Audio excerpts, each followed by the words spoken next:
Gracegate friends and family, this is Pastor Cody with Gracegate Community Church in Redmond, Oregon. I want to talk to you for a couple of minutes about something that you're probably already thinking about.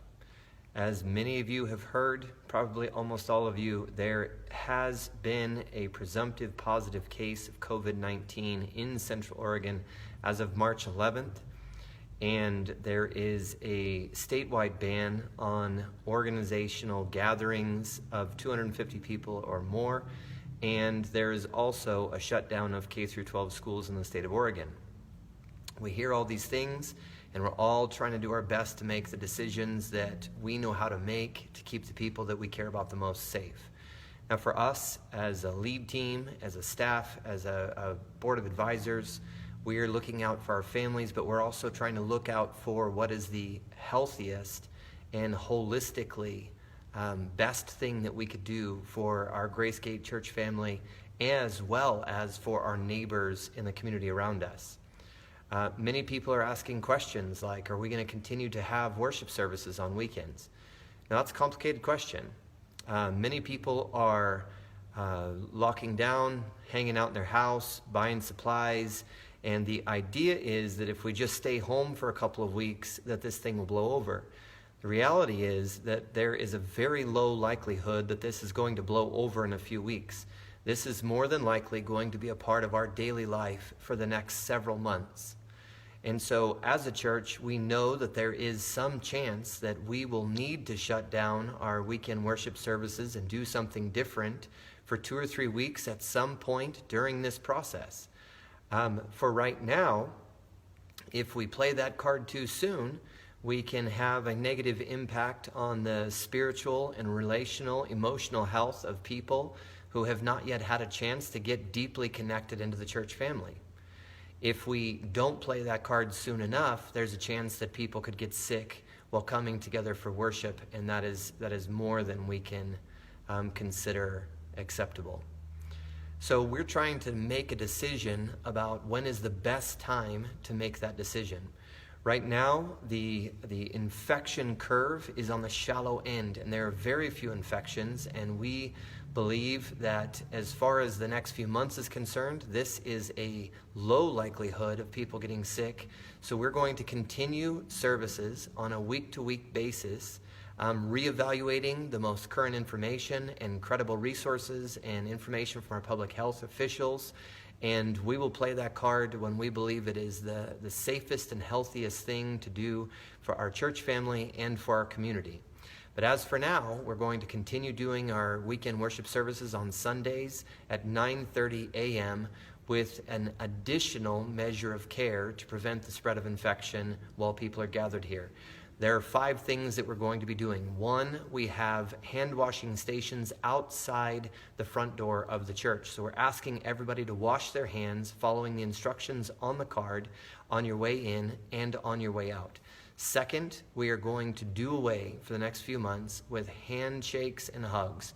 I know that many of you are like me. That is a big part of connecting and expressing affection for each other, people that we've shared community with for a long time.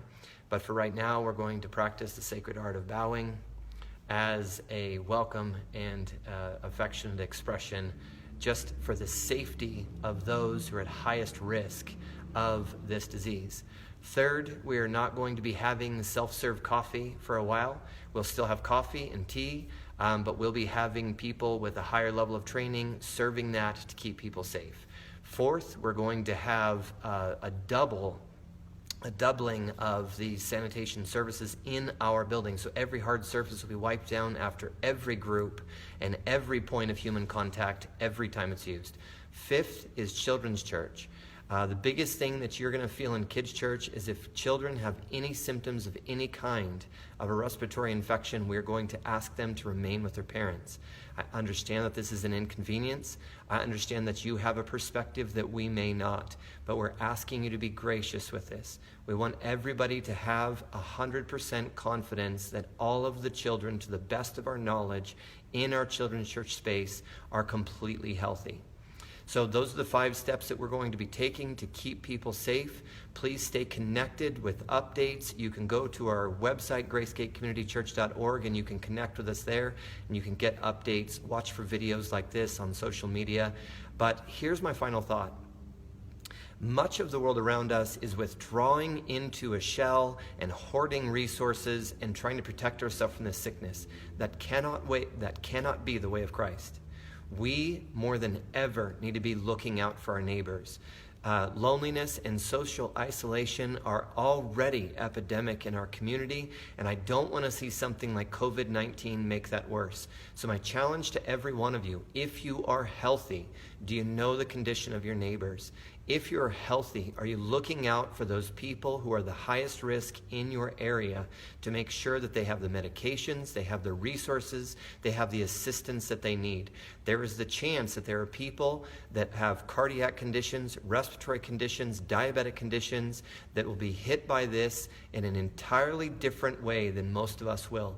Do you know their state of well-being? Do they need help getting to medical care? Do they need something from their neighbors? So if you are healthy, my encouragement is reach out, be prayerful, and be generous in your neighboring of the people around us.